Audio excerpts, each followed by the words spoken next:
I wanted to quickly make a video to speak about emotions. I work with clients in releasing unprocessed emotional energy using the emotion code and body code. One of the things that I feel like I normally have to address with clients is how we approach emotions.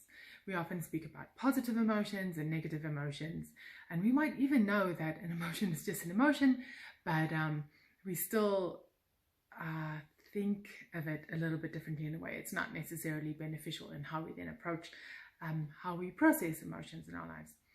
So one thing that I want to bring up or need to bring up with most of my clients then is to look at emotions just as messengers. If you think about any emotion really, let's say failure. Failure comes, it's a messenger, and it just has a message for you. It just says, hey, this thing that you are doing, this is not working. That's the first part of the message. The second part kind of moves into action. So it's kind of like reevaluate. Why is this not working? Am I doing this with the wrong people? This project maybe? Am I approaching this in the wrong way? And then it says, okay, now change. It asks of you to just change your course.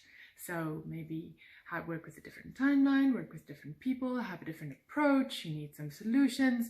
It's just a very neutral message. So what most of us do, or many of us at least in the West, is, again, I am going to use failure because it's such a good example, is we take failure, for instance, and instead of saying, okay, all it's doing, it's not judging, it's just a messenger that says this thing you're doing is not working and you need to reevaluate and change. So we often look at it and go, oh, I'm such a failure. I fail at everything. I fail at this, I fail at that. And we make it our identity. And in a very ironic way, identifying with that emotion then insulates us from having to experience that emotion. So instead of actually hearing the message, we become numb to it, and it keeps us from having to take action.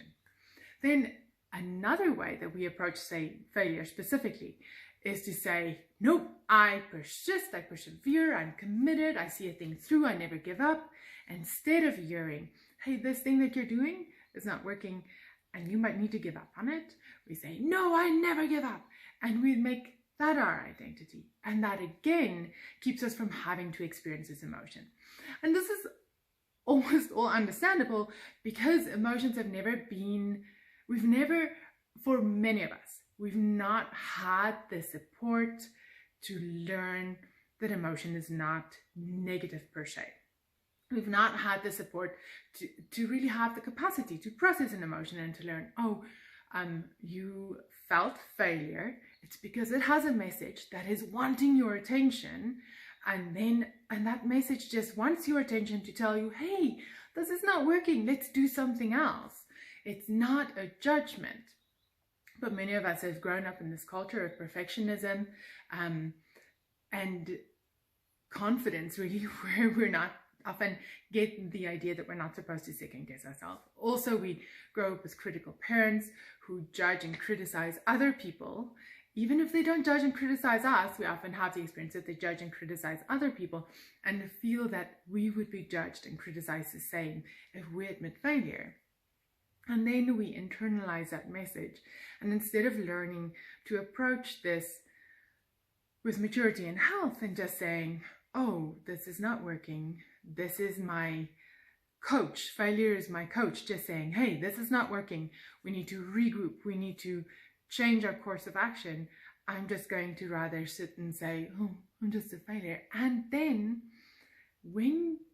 for many of us, when we identify with that message of I am just a failure, we do not ever have to step out. Because stepping out and doing something would then put us at risk of experiencing the emotion of failure. And we never learned how to experience that emotion. So the same also, maybe it's your family culture or the culture that you're from, maybe really values that thing of like, we don't give up, I stay committed. And then also you do not have to change your course, and you might become tighter, like more and more staunch in that idea that is not working, that you got the message of failure for.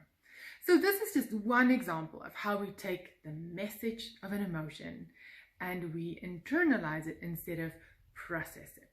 So what I then do when I find emotions is I release them, and it often enables my clients to be able to hear the message of the emotions that they were almost numb to for the first time. If you realize that you have some emotions that you are numb to or not willing to hear the message from, I would encourage you to just maybe take a step back from yourself and ask yourself, if I was a friend to someone who is in a position, again, let's use failure, where the thing that they are doing is not working out, how would I advise them to change? And how would I encourage them? And try practicing speaking to yourself in that way.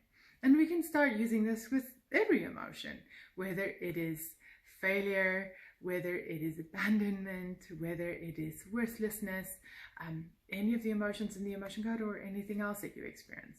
It is a good practice to start to hear the message of the emotion so that we do not continue to keep trapping the same emotions over and over, and thus distancing us more and more from the action that might help us put us in a good direction.